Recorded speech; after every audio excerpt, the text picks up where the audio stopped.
Welcome to MyLife Chassidus Applied, episode 529. This program is in loving memory of Miriam Basi L'Gani, Altes Aleha Shalom, and in merit of Baruch Binyamin ben Menucha Lana Altes, Yukusil ben Leah Rochel, and Rochel Bas Liba Farkash, dedicated by Pinchas Todres ben Miriam and Sarah Bas Rochel Altes.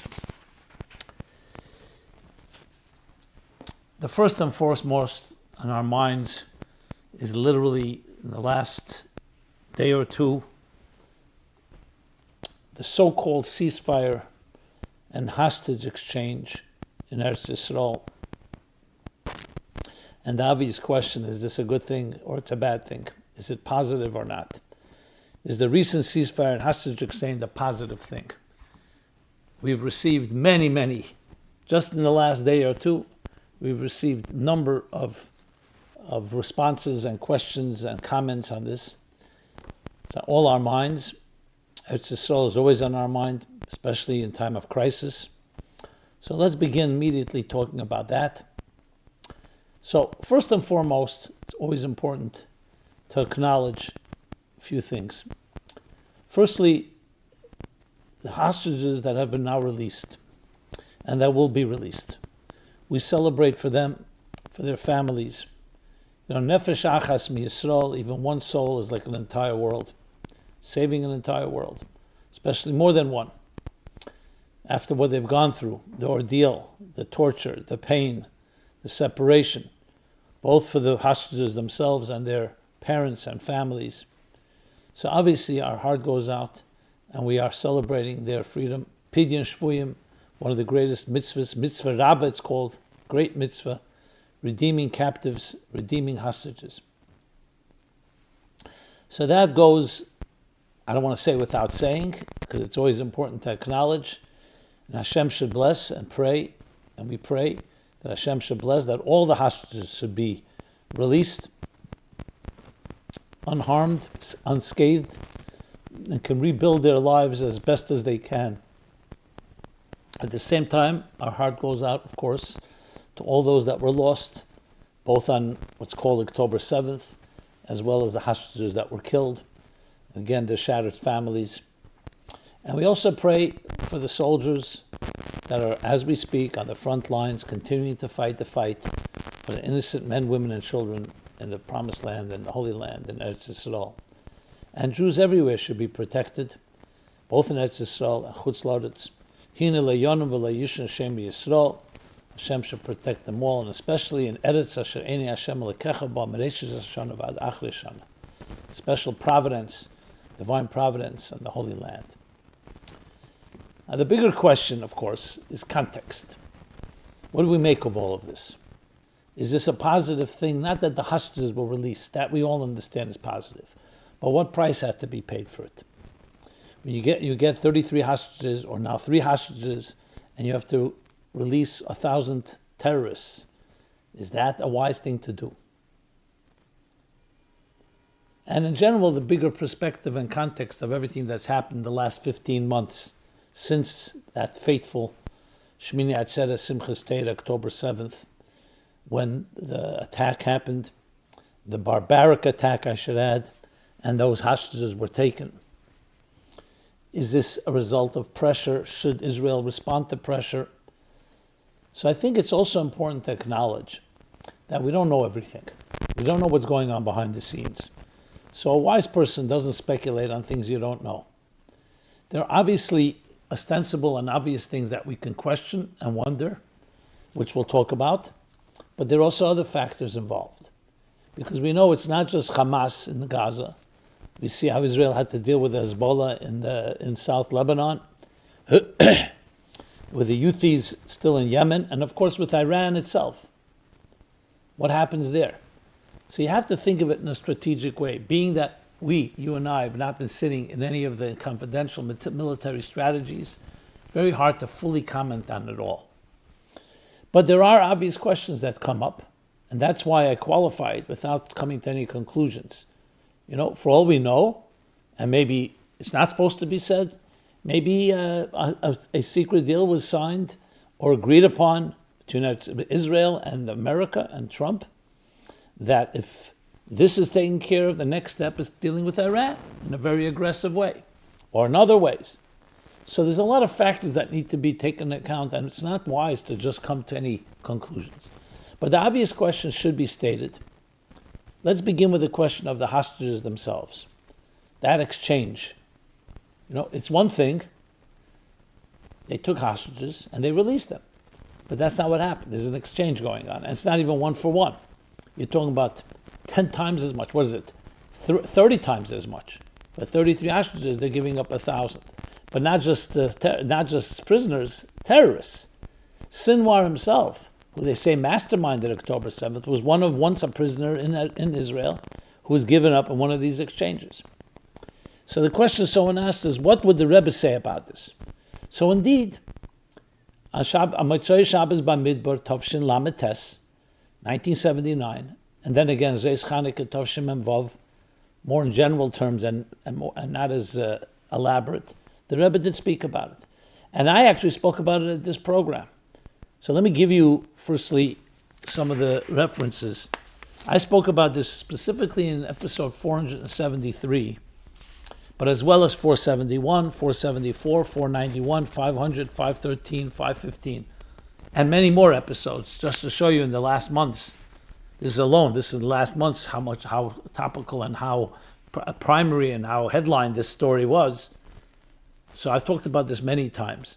We'll still speak about it now because it's relevant, but it's good to make reference to these sources, and you can go ahead and look them up in our archives at chassidusapplied.com. Here's a good opportunity to announce that website, where you can submit in a completely anonymous, confidential way any question in a forum on chassidusapplied.com, as well as the archives.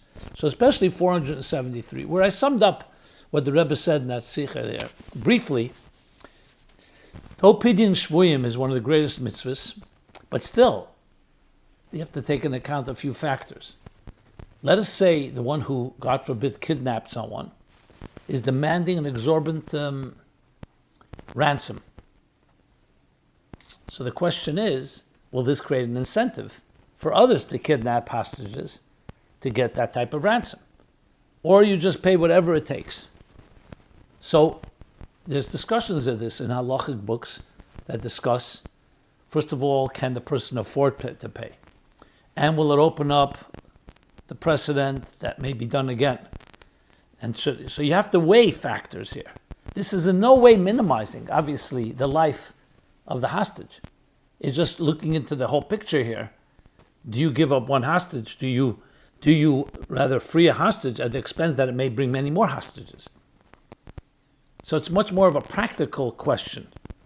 And the same thing here. And the Rebbe absolutely spoke very adamantly about the fact that to give back so many terrorists who are known murderers. And the Rebbe said, Achalti ve'echalei, and they say they'll murder again. That's exactly what they will do. So is that a wise thing to do?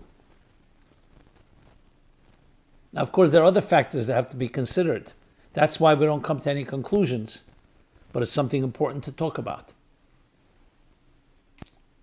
In a way, maybe what's most troubling, I don't know, everything is troubling here, frankly, but another very troubling issue is the very discussion. You have here a terrorist group, I would go beyond terrorists, savages, beneath savages, who have not just said they will do things. October 7th perpetrated tremendous atrocities in the most brutal fashion, took these hostages, men, women, and children, innocent people. So you would think, if you're fighting a war with them, the way to come to a ceasefire and an agreement is one thing and one thing only: unconditional surrender. And they have to return all the hostages without any conditions. The mere fact that you negotiate with them and say, you know what, you return some of the hostages, they didn't even return them all. You return some of them and we'll give you 1,000 of prisoners. I mean, that's like the equivalent at the end of World War II. Berlin is in shambles.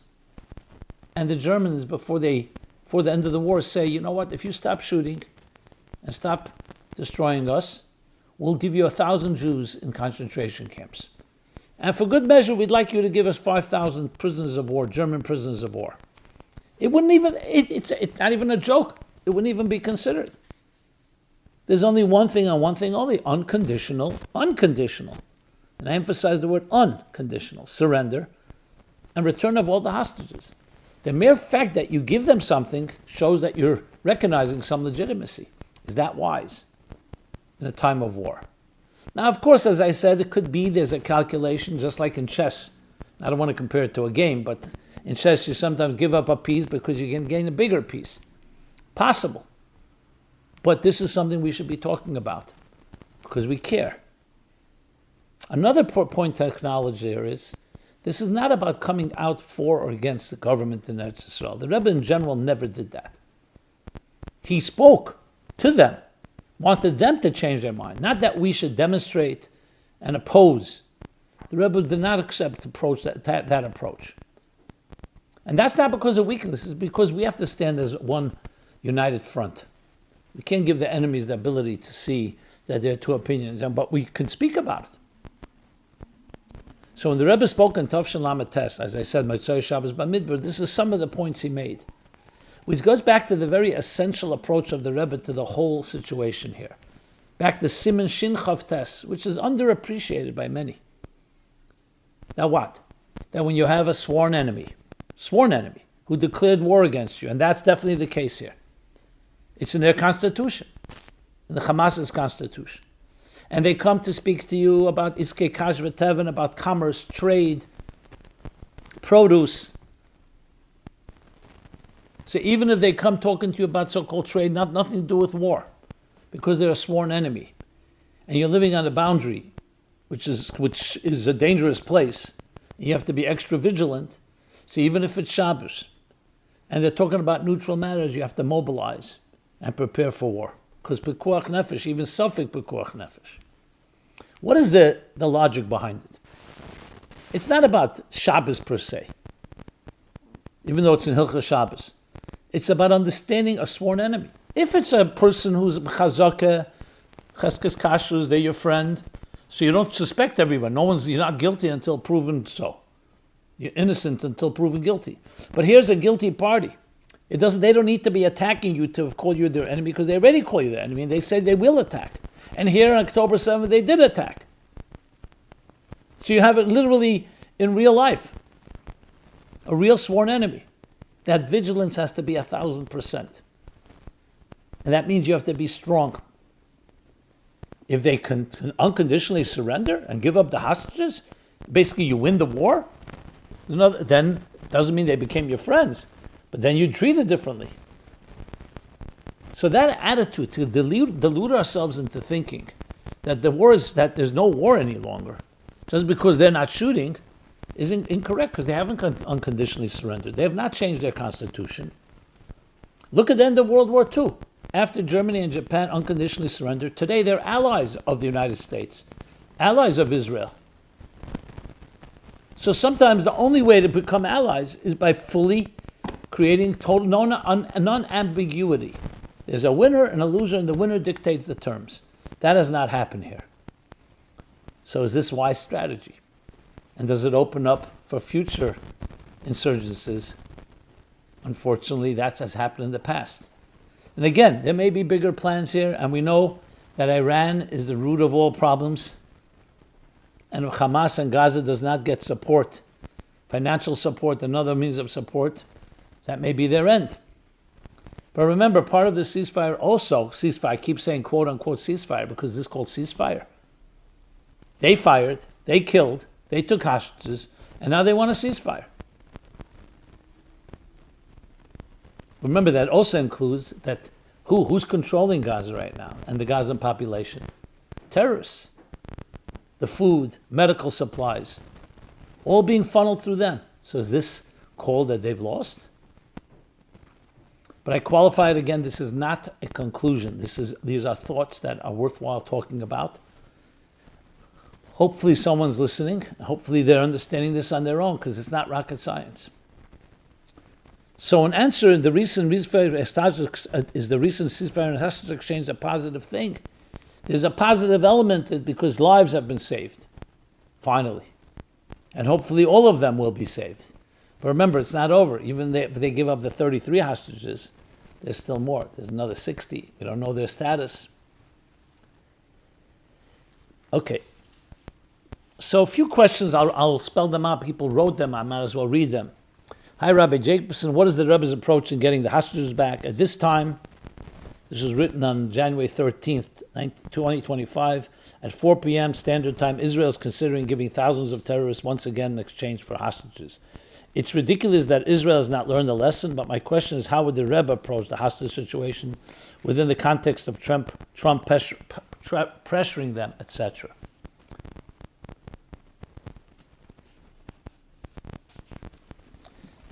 I know we have very clear directives from the Rebbe to never give up land for peace, but has the Rebbe ever commented on prisoner exchanges?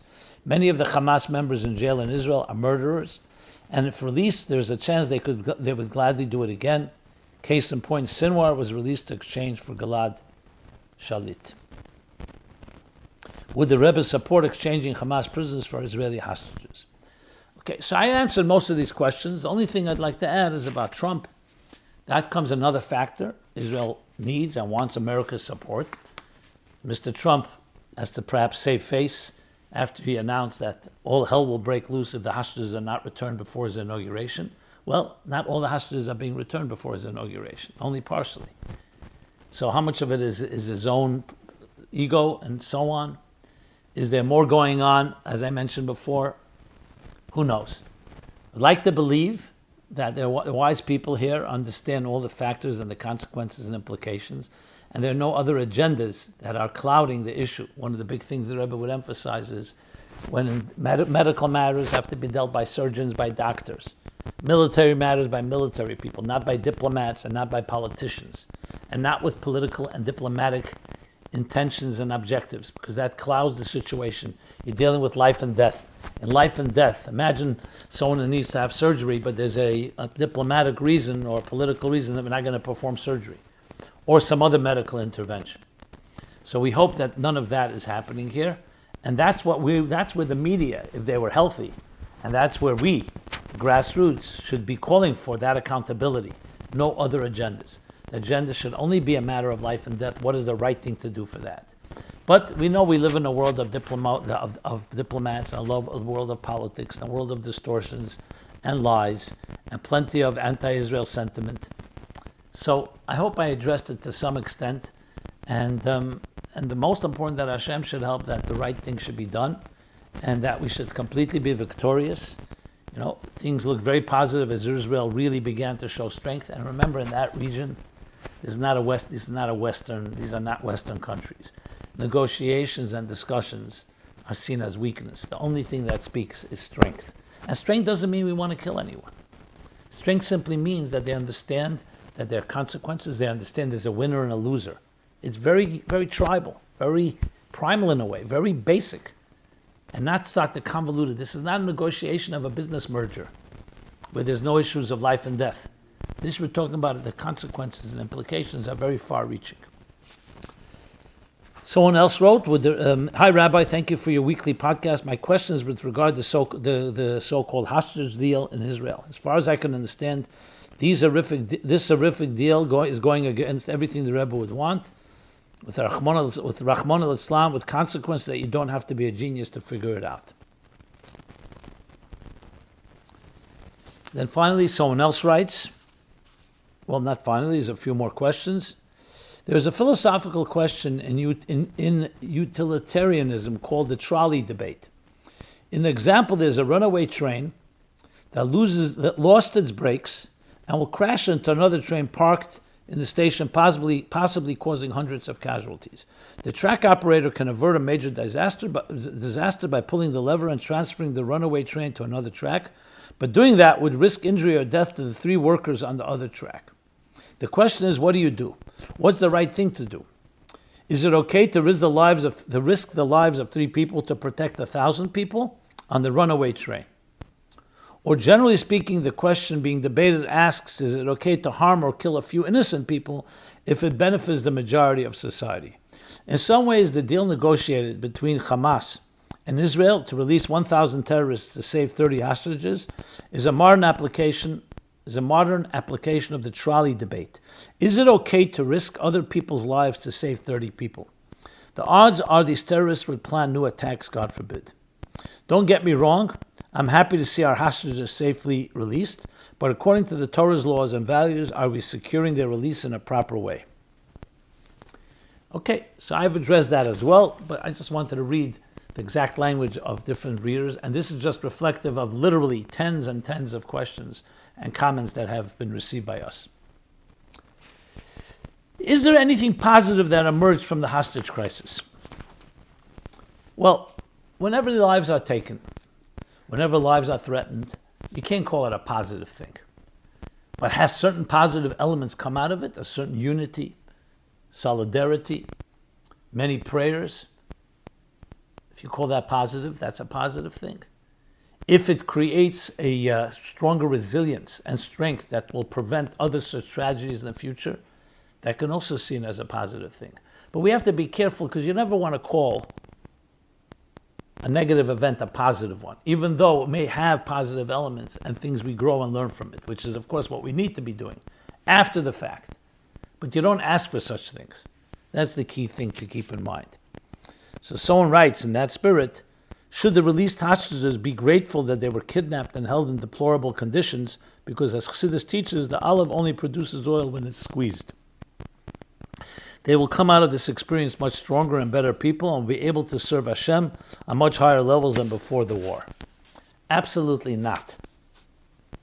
After the fact, hopefully it brings them great strength. But no, they shouldn't be thanking. I mean, there's the concept of Eitcha Hashem Ke'anaftabi. But I don't know if that applies here, because firstly, this is not Hashem. Hashem allowed it. This is human beings. But that would be like saying, I thank God for the Holocaust. God forbid. You say, Hashem yinkam damam. God should avenge their blood, their innocent blood. So I think you have to be careful not to cross a line here about grateful. After the fact, we all grow from it, and each of them have the right to say whatever they want to say, what they learn from it. But I think we have to be very careful and cautious before we come and make such a statement. That's why I'm being very sensitive to this topic.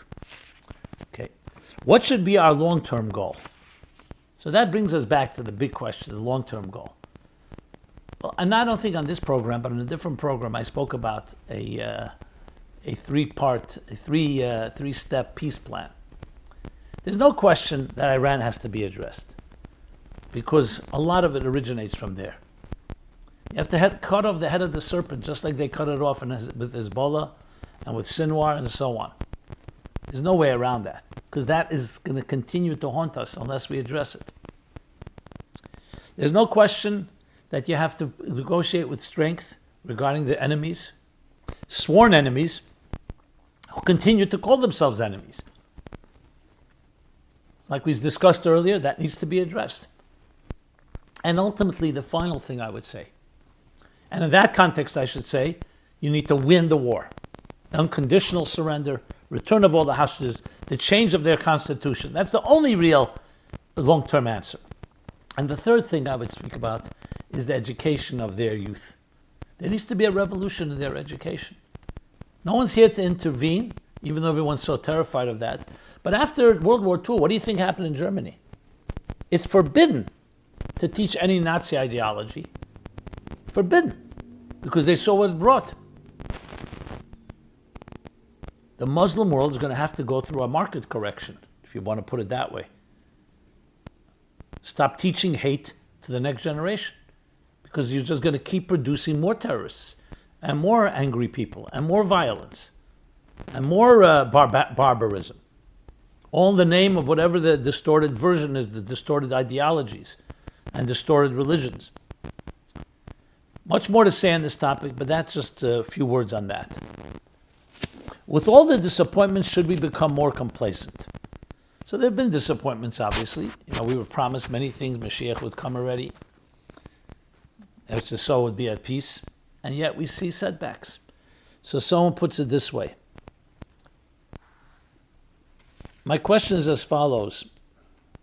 For the past 30 years, we in Chabad screamed and demanded and waited for Mashiach, and the result is we were disappointed yet and yet again. Maybe we should take example from our Litvische friends and say Mashiach will come when he will come, and be a bit more skeptical to avoid being disappointed yet again. Regards and keep up the good work. The disappointed chassid. No, it's not an option to become more complacent. Absolutely not.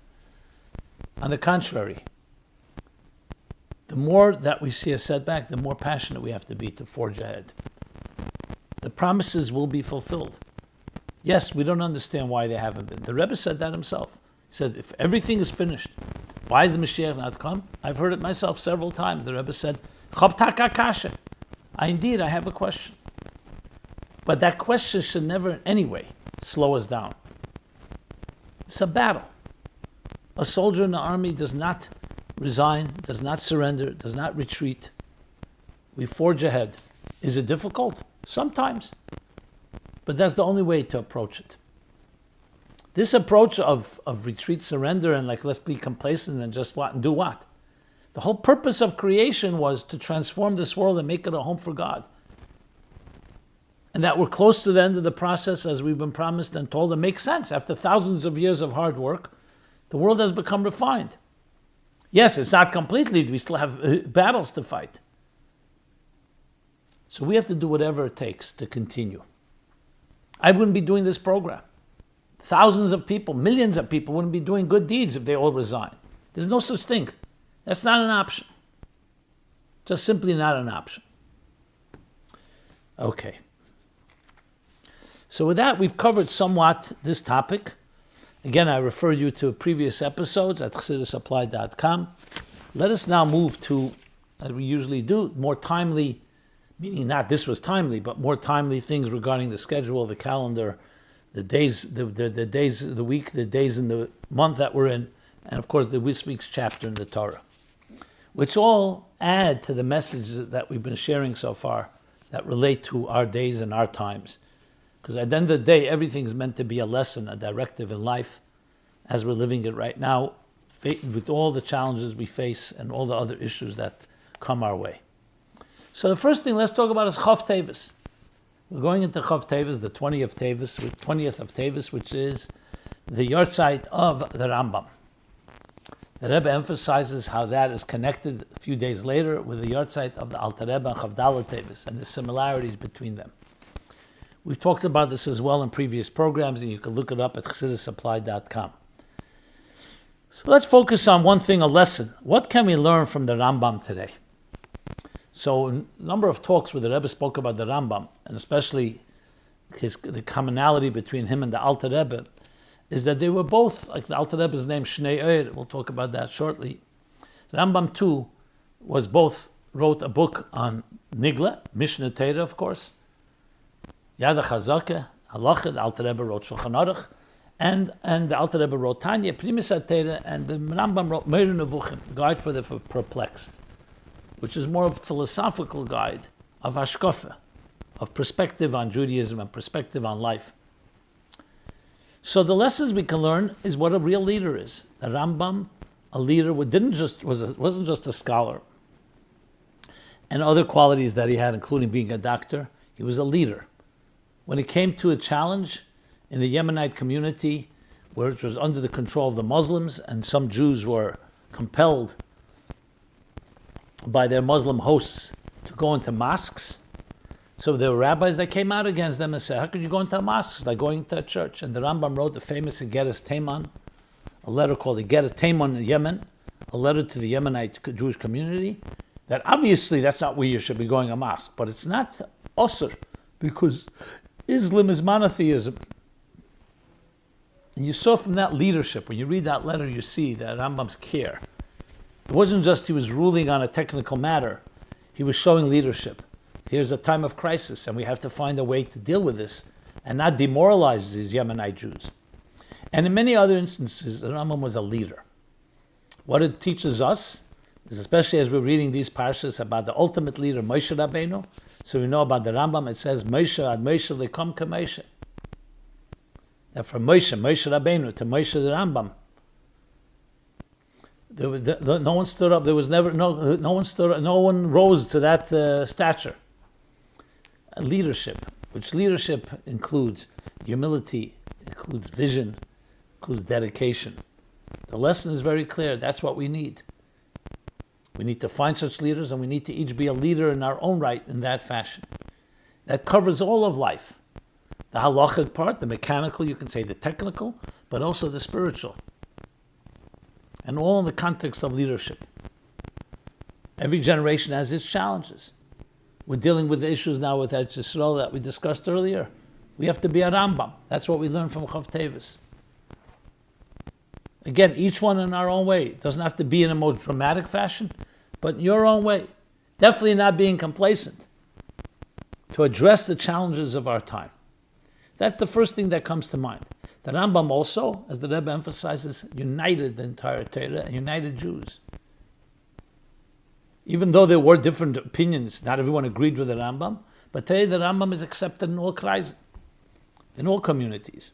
So unity, the unity of Torah, he brought the entire Torah into Mishnah Torah, as he writes in his introduction, and the unity of Yidden. That's why when the Rebbe in 1984 established the study of Rambam, that was one of the main things that creates unity. Unity of Torah and unity of the Jewish people. So the emphasis is on Avis Yisrael, and Achdus Yisrael, and Achdus HaTorah. Unity. When we're united, we're unbreakable, indestructible. So some lessons for our times. With that, let us move from Chof Teves into Chof Teves. At the end of the week will be 24th of Teves, the year 1812, Tov Kufay Gimel. On the 24th of Teves, the Alter Rebbe was in Stalik, Yom Heilulav. So what can we learn from the Alter Rebbe today? So similarly, like I said, the commonality, Alter Rebbe Shnei Oyer, the Alter Rebbe's name is Shnei Zalman. Shnei Oyer, two lights, the light of Nigla Teira and the light of Pnimius Teira. Shulchan Aruch, that he wrote and compiled, and Pnimius Teira, Tanya, and of course all the Maimorim that he delivered, Chassidus Chabad.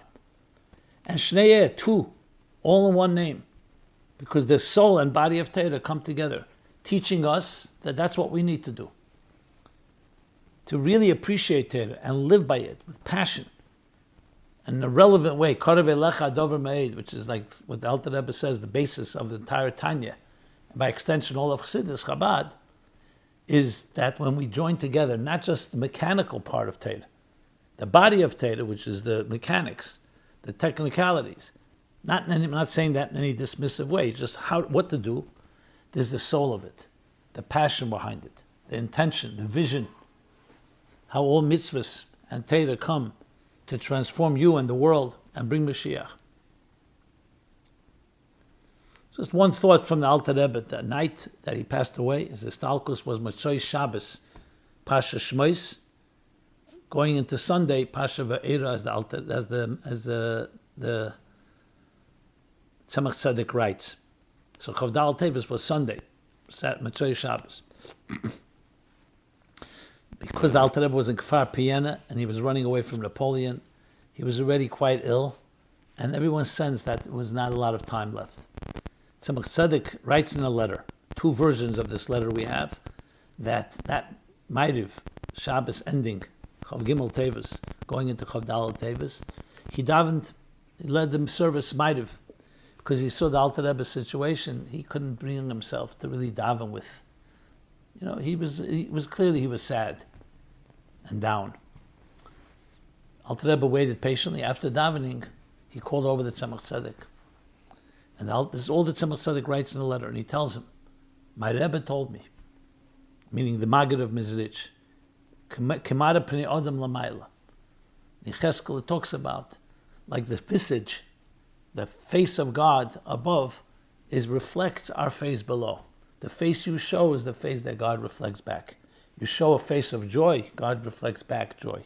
You show a face of atzvus, of depression or sadness, anguish, that's what you generate.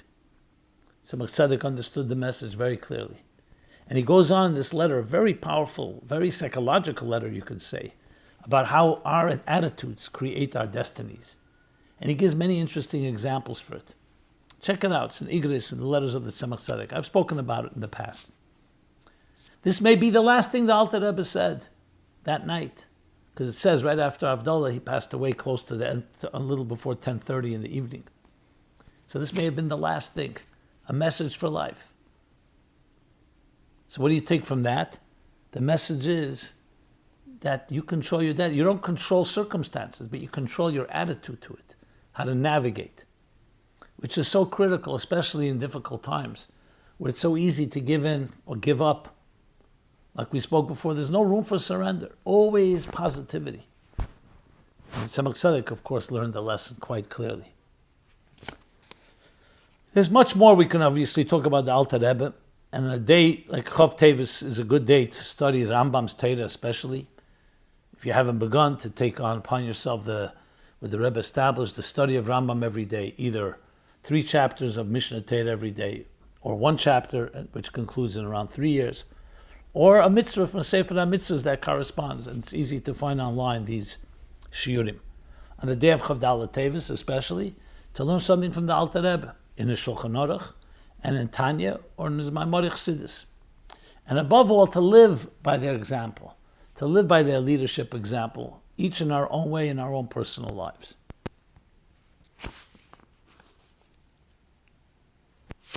Someone asked the question, is this yahrzeit a sad day? So obviously it was sad then. Despite the story with Tzemach Tzedek, it's still a sad day. But especially years later, we call it a Yom Hilula. It's a day of elevation. And the Alter Rebbe writes in Geras HaKedesh, Siman Chof Zayin, Chof Ches, especially Chof Ches, that it's a day when all the maisim, all the actions, and all the Torah of the person whose yahrzeit it is, gather together, elevate, and come down, and Poel Yeshua's Bekerev Aretz, and affect salvations down Bekerev Aretz in the depths of earth, in our lives. So in that sense, it's a very powerful day. It's like a summation of his entire life. So we don't see it like a sad day, which is why by Chassidim they don't fast on yahrzeits. This is another discussion. Or to put it how someone asked the question, do we commemorate the 24th of Teves with the same intensity as Yutas Kislev, which is the freedom, the redemption and liberation of the Alter Rebbe, Rosh Hashanah of Chassidus, or do we look at it as a sad day because the Alter Rebbe passed away?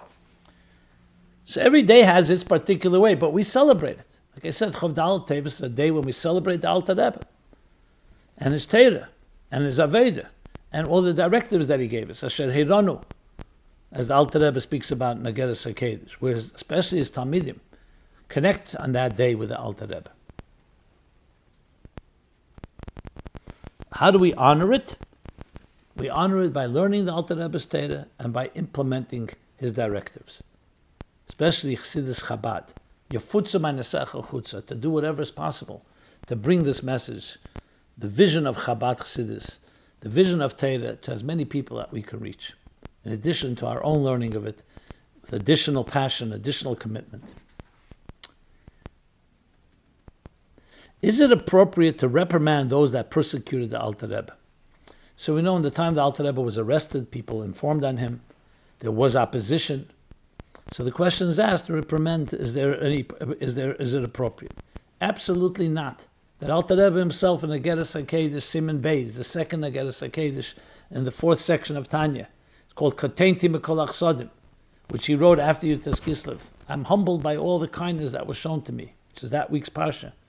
Says clearly, Loi Lisrik Aleim. Do not gloat, do not in any way, Lisrik means to whistle, means to gloat, to in any way belittle them. Our job is Poli Yemoman, Anan Poli Yemoman. We are day workers. It's not the Alter Rebbe's expression, but the idea. We're here to bring light. That's how we work. Teira Eir, Shnei Eir. And a way that permeates Zalman, the Eisius Lizman, as the Rebbe's father explains. That we take the Shnei Eir, the 2 lights of the Alter Rebbe, Pnimis HaTeira, Nigla the Teira, and we permeate Lizman, Zman and Mokim, time and space. That's how we honor it. God forbid, not reprimand. Someone wrote a harsher version of it, which I'm not going to read the detail, but basically about desecrating something as punishment for the harm they did to the Alter Rebbe. Which they say, which this person writes, contributed to the Alter Rebbe's untimely passing. No, it's all through positivity. The Rebbe said a number of times there are no misnagdim today. So it's all about teaching Chassidus. Yad Chassidim al Alyena, that teaching Chassidus will prevail, and we see today how Chassidus has penetrated every type of community, every kreis, and will continue to do so as part of Torah, Primis HaTorah, Terosh HaMashiach, Yefutza Ma'anesecha Chutza, until the day, very shortly, when we will merit, where Lo Ye'esa Kol Ha'elam El L'Dases Hashem B'lvad. The entire business of the world will be nothing but to know God. In the words of Yeshaya, as the Rambam, the Baal HaElula of Chof Teves says, interesting how he ends, very chassidish, like the Alter Rebbe, Mola Orez Deis Hashem K'mayim L'Yom Echasim, a world filled with divine knowledge, as the waters cover the sea. What's divine knowledge? Teres Chassidus. Shekenim in the Shikas Piyu, as Rashi says in Shir HaShirim. Okay. Let's now move to Parshas Va'era. It's the second parsha, second chapter in the book of Exodus, book of Shmos. The plot thickens. The Golus gets more intense. And therefore the makas that come in this week's chapter against Parei and Mitzrayim. So we have here the ultimate battle between darkness and light. The Jews enslaved and tortured and killed by the Egyptians. Mitzrayim from the word Mitzorim V'Gvulim. In our lives, we all have our boundaries. We all have our constraints, the fears, the insecurities, the inhibitions, all the things that are Mitzrayim in our lives. And we're trapped by them. But the story ultimately is, Kashayano Eisei, as we learned in last week's chapter, as they were afflicted, the Jews, Ken Yirba V'Chen Yifritz, the more they thrived and flourished and blossomed. So now we're going through this dark period, Parsha Va'era. But it begins right away, Va'era Lovis.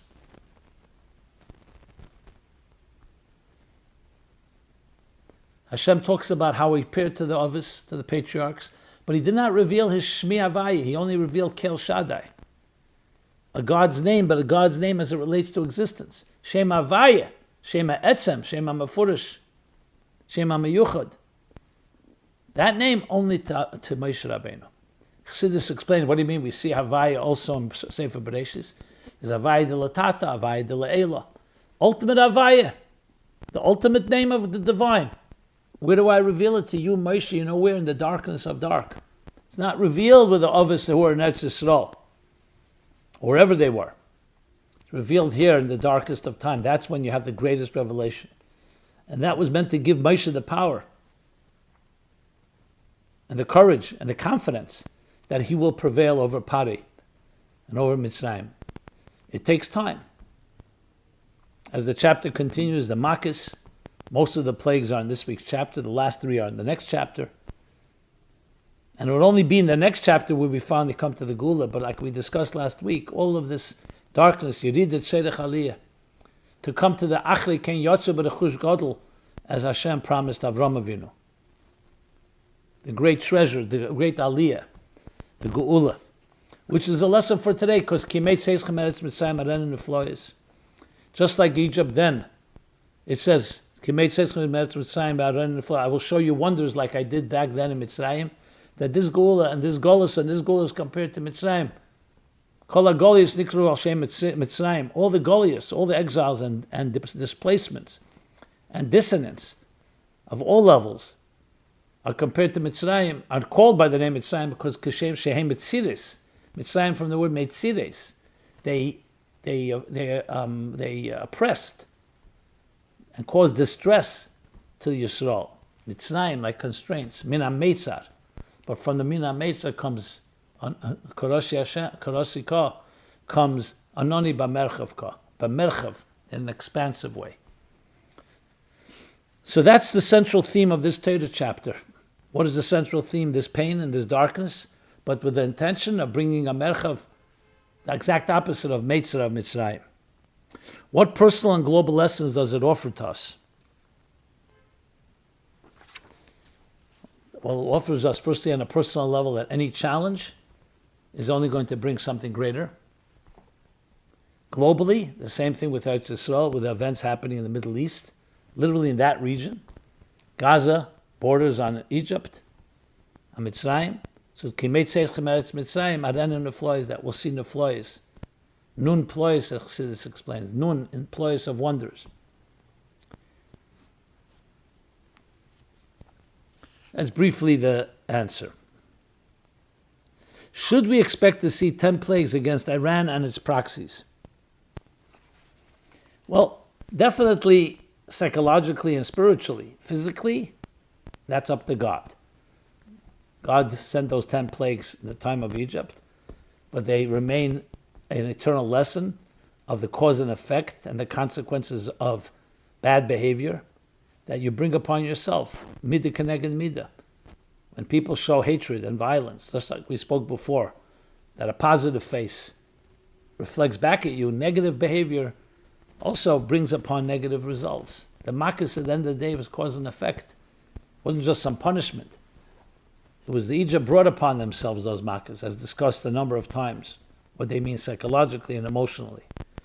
So in general sense, yes, there will be the reckoning, there will be the accountability, and there will be the ultimate resolution that evil will be eradicated, and furthermore be transformed into good. Okay. Let's talk about some more matters now. One is Yud Shvat is coming up. This coming Shabbos will be Shabbos Mevarchim Shvat. Then comes Yud Shvat later on the month. This year, something unique, being Tov Shin Pei Hei. So from Tov Shin Yud to Tov Shin Pei Hei is 75 years. So it's the 75th anniversary of Yud Shvat, of when the Bar HaShemesh, V'Zorach HaShemesh, Uba HaShemesh, the sun set, Frierdiker Rebbe, and the sun rose, the Rebbe.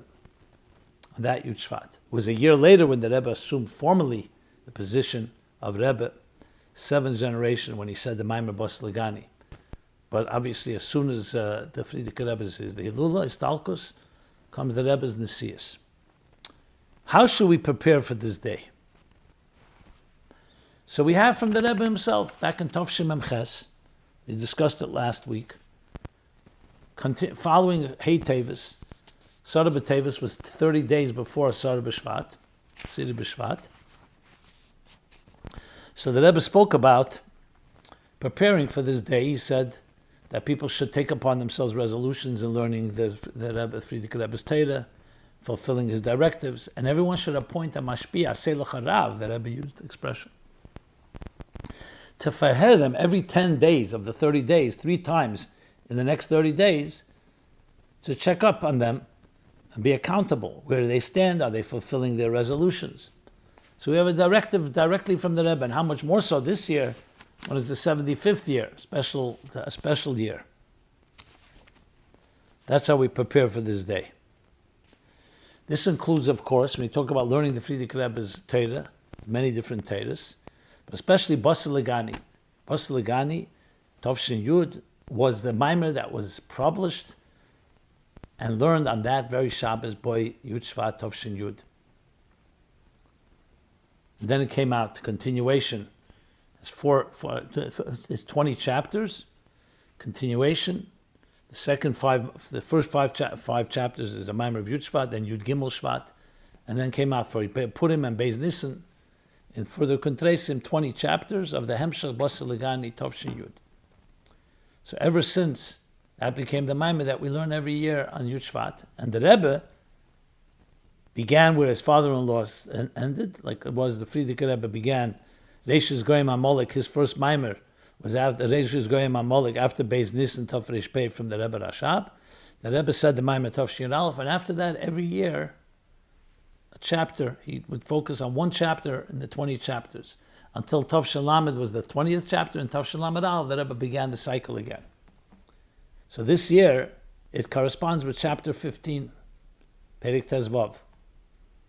And we have from the Rebbe 2 Maimorim, Tov Shin Chofei and Tov Shin Memhei, when he explained those chapters.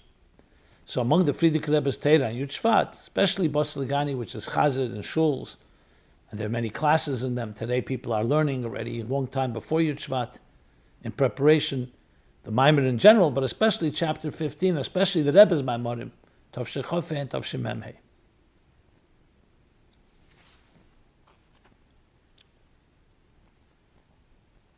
So regarding Yud Shvat, regarding that, someone writes the question, what is the central theme of this Torah, what is a short synopsis of the main ideas and innovative chiddushim of chapter 15 of Basi L'Gani. Someone asked, can we ask Rabbi Jacobson to give a short synopsis? So we're going to talk about this more as we get closer to Yud Shvat, but briefly, the chapter, of course, continues from the previous chapters, where it's talking there about, after explaining at length the whole purpose of creation is to transform to turn this material world into a home for God, a mishkan, a sanctuary. He talks about the way to do that, to transform the shtus of the nefesh habamis, the folly and the nonsense and the distraction of the animal soul, to turn that into shtus the kedusha. And again, details all around that. So then he continues that this is what the Tzivus Hashem do. Tzivus Hashem are the army of Hashem, which refers to every Yid. And one of the things about the Tzivus Hashem he talks about is that like in the military, when there's a war being fought, the king, the leader, what he does is, to win the war, he will open up his coffers, his treasures that have been forever concealed and no one has ever seen them, and give them to the soldiers, the front line, the foot soldiers in the front line, in order to win this battle. What is this Eitzer? So he calls it the Eitzer of Yiras Shamayim. But what is it in the Ruchnius? So he brings that to Kunei that says that Ein Sof is L'may La'adein Kes, L'mata Mata Adein Tachlis. And he goes on to explain, these are in chapters 11 and 12 and 13 and 14. First, L'mata Mata Adein Tachlis. That refers to the divine that's revealed all the way down, not just in the higher worlds, all the way into the lowest worlds is always the divine. Even if it's concealed to the tzimtzumim, but there's always a divine that's there. Atam achayas kulam, everything is sustained by that divine.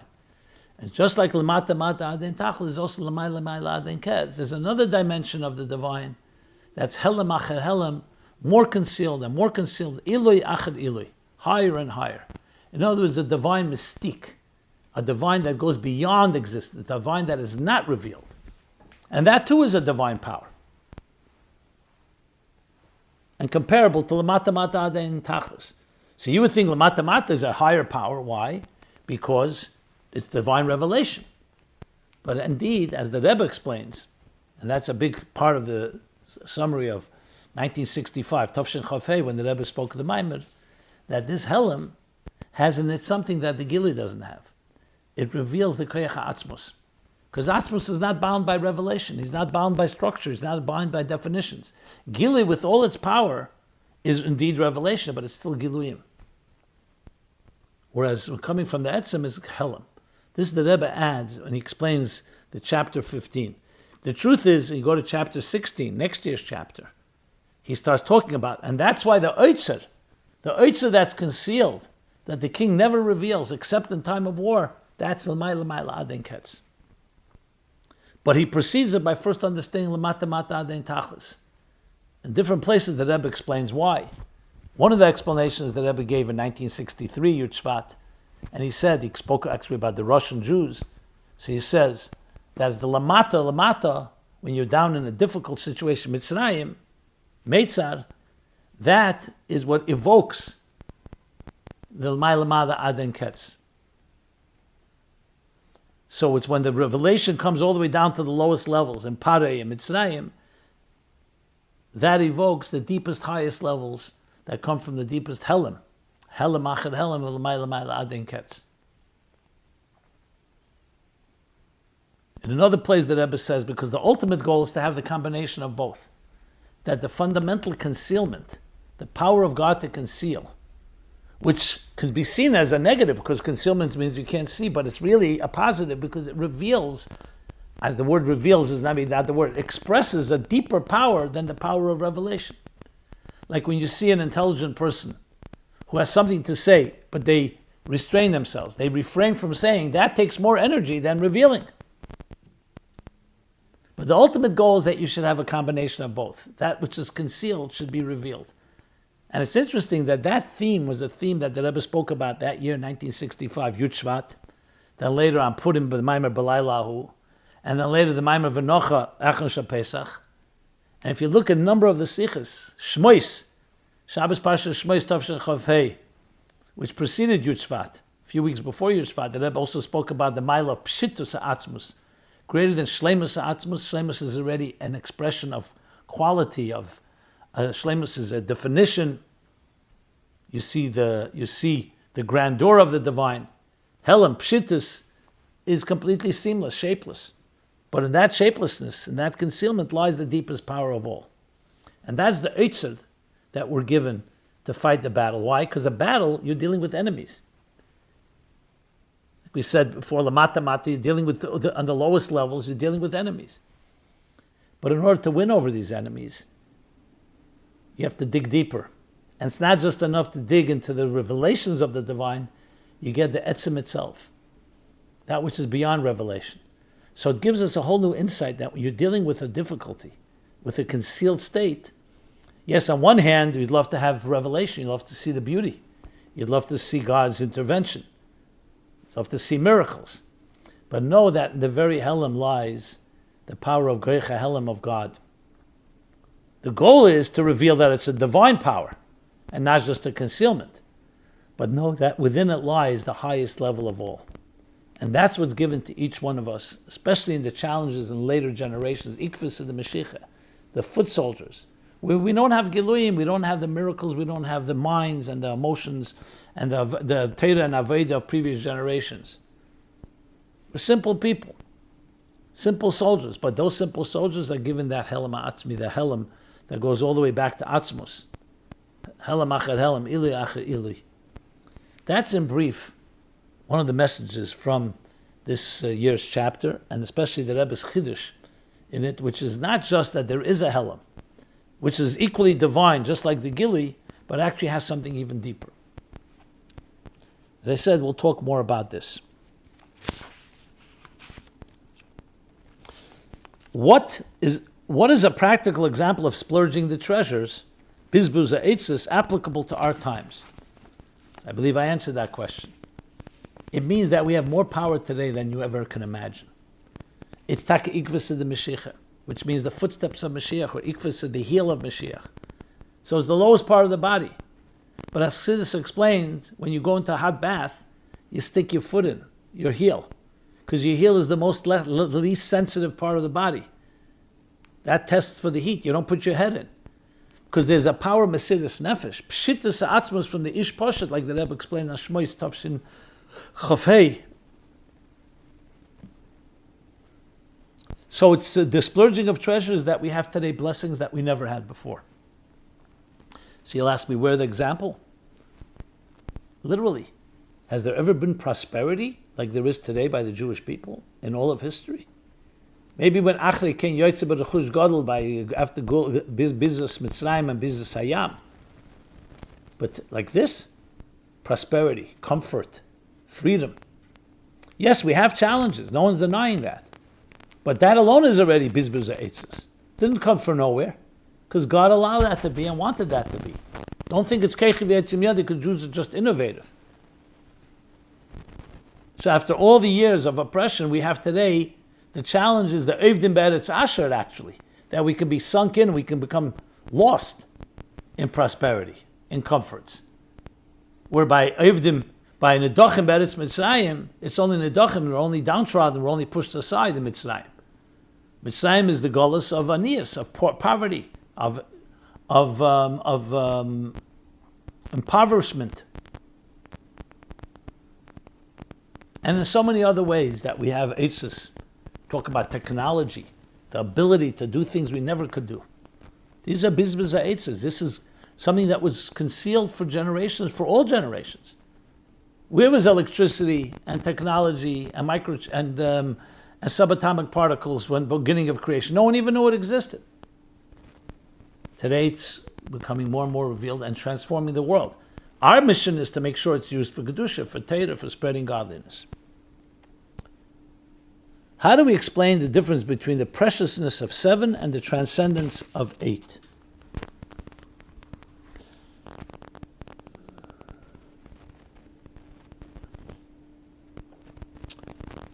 So we know in the Maimer it says Kol Shviin Chavivin, and the Rebbe uses that. Shviin there he's talking about Moshe Rabbeinu, who's the seventh generation from Avram that brings the Shekhinah down to earth, and we too are the seventh generation from the Alter Rebbe. So Kol Shviin Chavivin, all sevens are beloved, all sevens are precious. How do we reconcile that with it? Says 8 is Shemer Sehekev, the Rashba says, a revelation higher than the natural. So why don't we say all eighths are beloved? Okay, so firstly, every number has its quality. 7 is within the structure of existence, the 7 days of the week, the 7 middays, emotions. The spectrum is 7. And Shval Shviin Chavim means in the structure of existence, the kavon of Dira B'Tachtenim, in existence, we should have that special quality. That's what Moshe represented, and that's what our generation represents, the Rebbe's generation. Shmini is the Hamshacha of Makif, the Hamshacha of the Shemer Sehekev, the 8th transcendent, which is also critical. But each one has its quality. Why don't you say 8th called Shmeina Chavivin? Maybe Chavivin is connected to Primius, Shmeina is connected to Makif. That needs to be looked into more. But each one has their quality. So we are now in the 7th generation, as the Rebbe said. The 7th generation is to finish the cycle. Then, of course, there'll be, like it just says about the kinner. There's a kinner of Shiva Nimin, a harp of 7 strings, and there's 8 strings, there's 10, 7, 8, 10, as it is with other matters as well. Chanukah, we talk about the 7 branches of the Menorah, and there's Chanukah's 8. Shira, the 10th song. But 7 is the structure, which is the key to everything else, because then everything follows from there.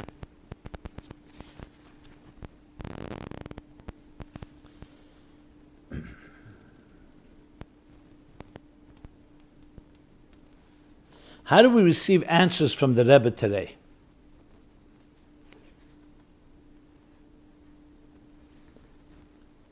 Dear Rabbi Jacobson, your broadcasts give life, thanks, and achana liyud shvat questions. Someone told me that when I go to the oil before leaving, I should look at the video and it will be like an answer, a bracha. Is that true? Is there a source to that? Is there a problem to daven to a Rebbe's picture in front of me?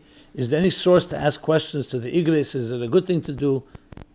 Do you do it? Meaning, like learn normal people, do they do it? Thanks. Do learned normal people do it? Thanks for everything.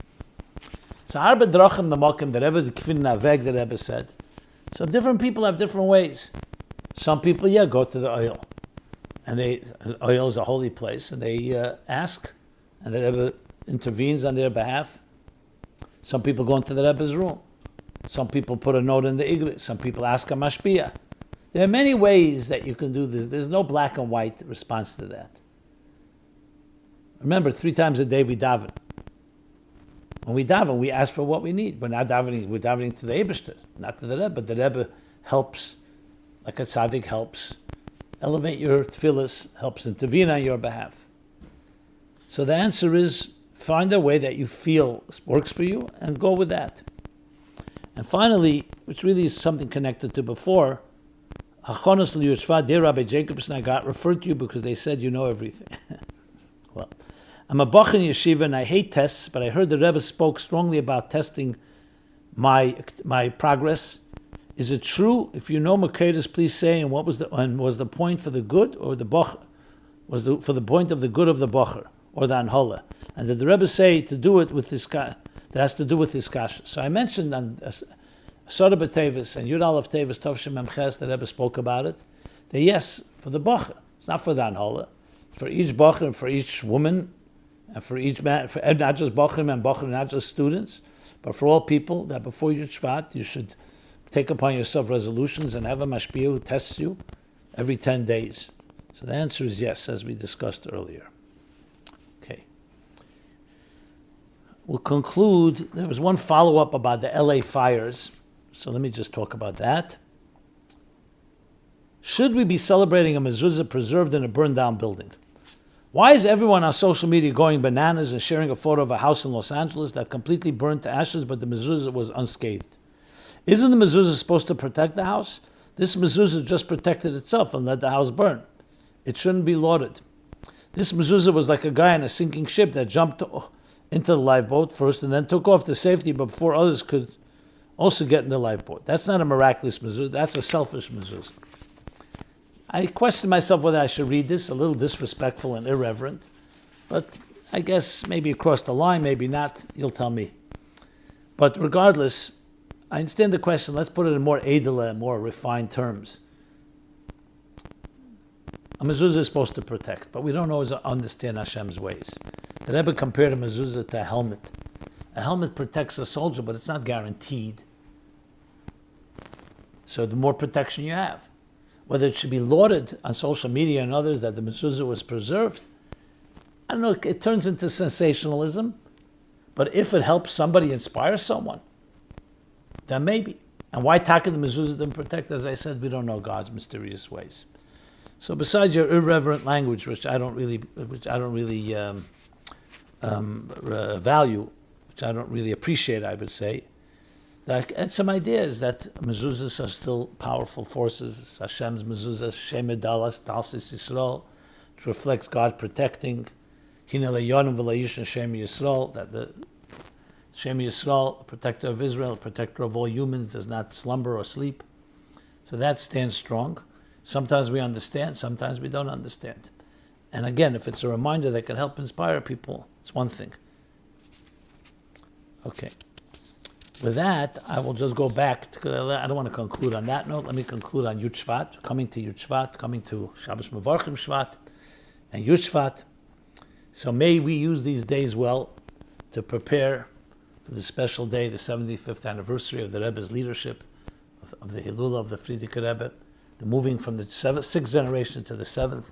And above all, let us finish the job that the Rebbe gave us on that day, Yud Shvat Tovshin Yud, and then Yud Shvat Tovshin Yud Aleph. And as he said, Chof Ches Nisan Tovshin Nun Aleph, he said, I have done everything I can. Finish. I do everything you can.